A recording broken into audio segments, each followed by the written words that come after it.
Hare Krishna. Kantara movie, A Bhagavad Gita perspective. A few things shape the mind and the worldview of people today as much as movies.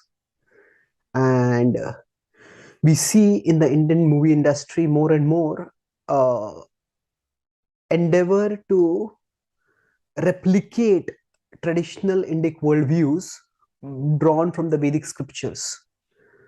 So Bahubali had many Vedic motifs in it, the theme of Shivalinga and many parallels with the Mahabharata.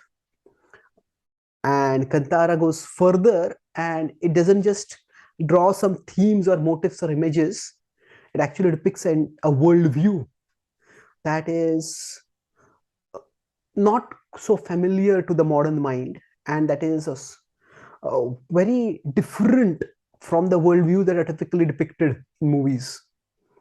In one sense, the entertainment industry is quite open to worldviews beyond the gross materialistic worldviews, where we have Star Wars and there is a mystical force and there are people with special abilities and there are all kinds of domains. But the Vedic worldview, with its own sophisticated way of looking at the world, is something which has not been depicted. And because of that, often rational or contemporary people think that this is just pre-rational, sentimental, superstitious kind of thing. But one of the movie begins with the idea that the land which a king has, it actually is not belonging to the king, it belongs to the Lord, and it is given by the king to the Lord in a mood of service, and then it is entrusted to people who are devoted to that form of the Lord. In this case, it is the Varaha Rupa. So the idea that, as the Ishopanishad says, Isha Vasyamidam Sarvam, that everything belongs to the divine. The Bhagavad Gita says that Sarvaloka Maheshwaram, the ultimate proprietor of everything is the divine. That theme is depicted right in the beginning. And this was not unfamiliar to the pre-scientific revolution worldview, but especially post-scientific revolution and in the post-industrialization, the idea became that nature exists just for our picking. If we just gain the power, then we will control nature, subordinate nature, exploit nature for our own purposes. And that's why when countries go to Antarctica or they go into outer space, they plant their own flags. This country, this part belongs to us. However, we are ourselves recognizing that we need to live more in harmony with nature as we are encountering the prospects of severe environmental problems in the future.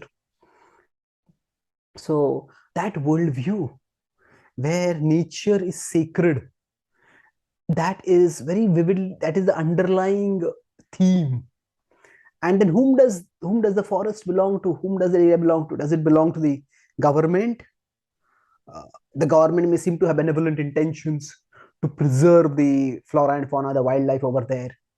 Or does it belong to some politicians who are in cahoots with some business people and they want to exploit it for their own purposes? Does it belong to the tribals who actually have been caring for it, although not exactly in the way in which the government envisions caring should be done? So that is the underlying tension. And the theme is that this land is sacred because it has been entrusted by the sacred Supreme Lord. It was belongs to the Lord and it's entrusted to their care. Then beyond that, there is also the theme of how the Varaha Rupa is described. And again, in some religious traditions, there's a big distance between humanity and divinity. That it is an impenetrable barrier. God's complete otherness is talked about, so much so that we cannot even describe God because he's so different from us and our world of experience. Whereas within the Vedic tradition, the boundary between existence and God is often quite porous. And God's inclusiveness, God's connection with nature is so multifaceted that not only is nature sacred, but the transcendental sacred, supremely sacred being appears in nature as avatars and in many different forms.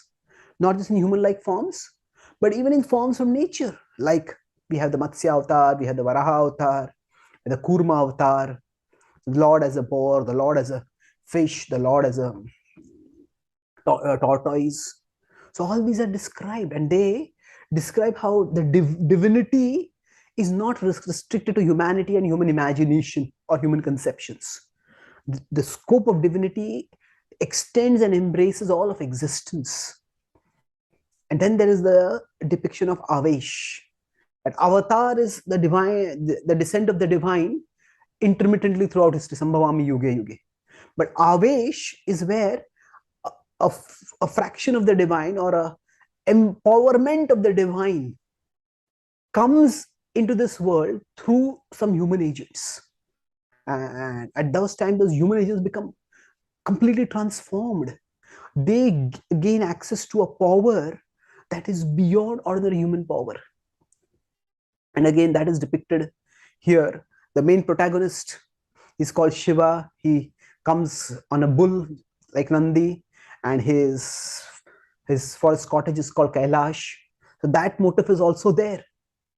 And then he, especially towards the end, he seems to gain some divine power. And with that divine power, he disrupts all attempts to try to stop the captivation, the subordination, the exploitation of the forest by scheming people. So the idea of Avesh, of the divine manifesting through the human, is also vividly depicted. And while there is, of course, the beautiful prayer about Varaha Dev that is there, which again, music's glorifying the divine, set in a contemporarily attractive setting of a movie that has far greater resonance and reach than similar glorification that is done in maybe that has been done for by millions of people for millennia in temples and other traditional settings.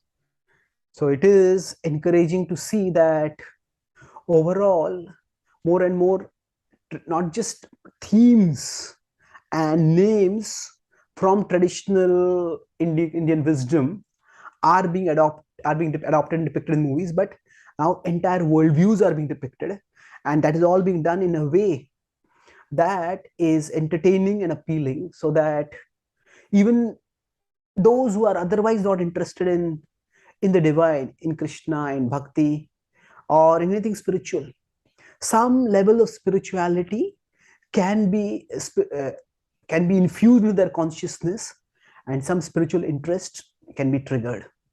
So the raising of human consciousness can happen at different levels.